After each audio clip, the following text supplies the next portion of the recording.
Hello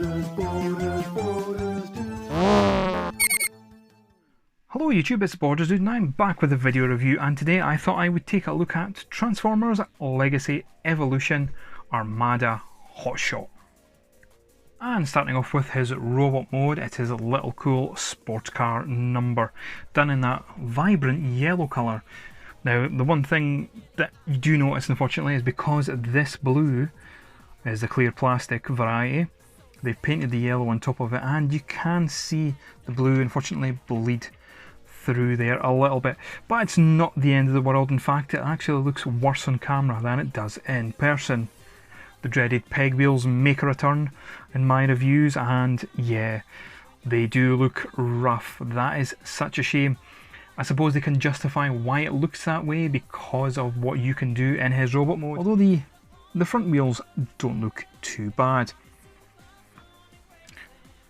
And that is front grille there, that is definitely lovely looking. I like the silver in the light and how the gun acts as an engine. A cool way to do weapon storage, and in fact probably the only way to do weapon storage in my opinion. But paint wise, aside from that and the wonderful Autobot logo at the top there, you're not really getting that much. That's painted I guess, but again that sort of clashes with the clear plastic windows on the figure. And again, nothing at the back in terms of paint there, but lots of detail. Again, if only they had a bit more budget to play with and a bit more paint, that would be lovely. But with all that being said, I still really do like his alt mode.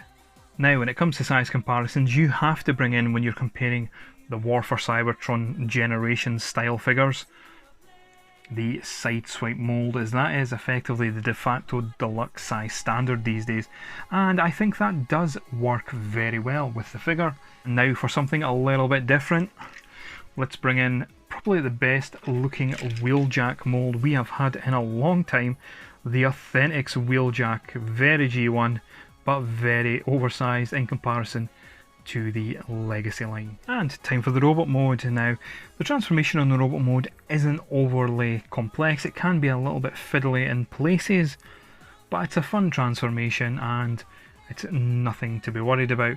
Obviously, you always want to worry about anything that has clear plastic on Transformers, especially these days, but generally speaking, it was absolutely fine and fun.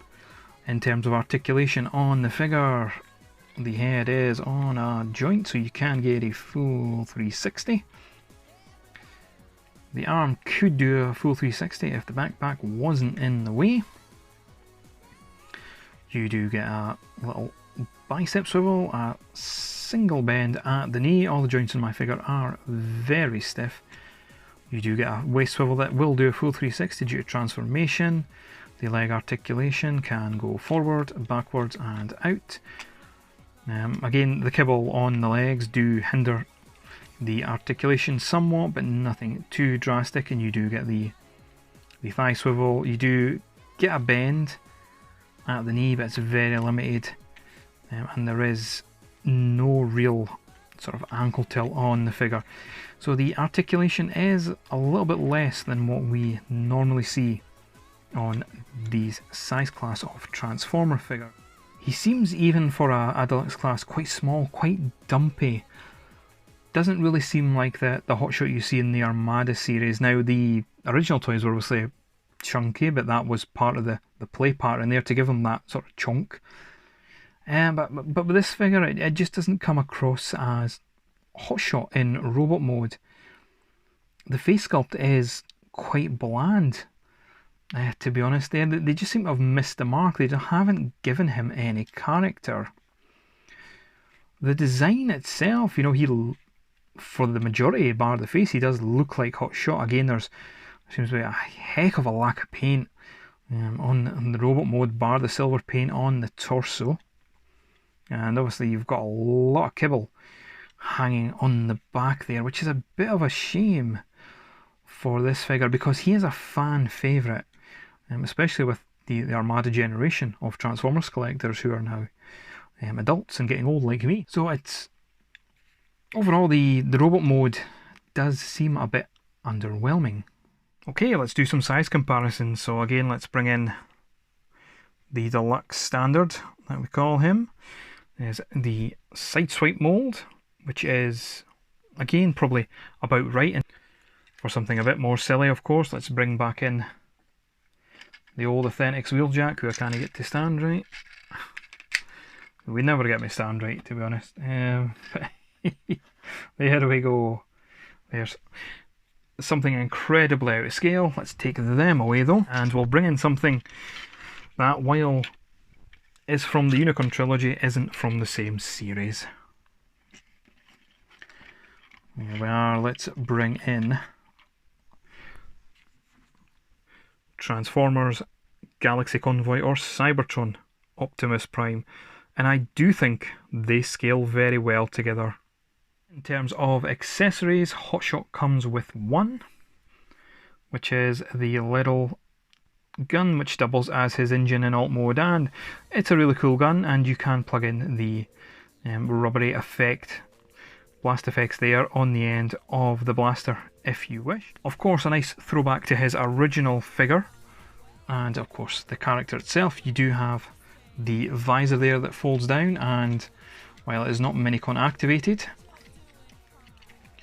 you can bring up his tire for the ultimate attack, the feature that he had in the original version, or the original toy even. So that's a nice touch. I like that they kept that feature in for this figure.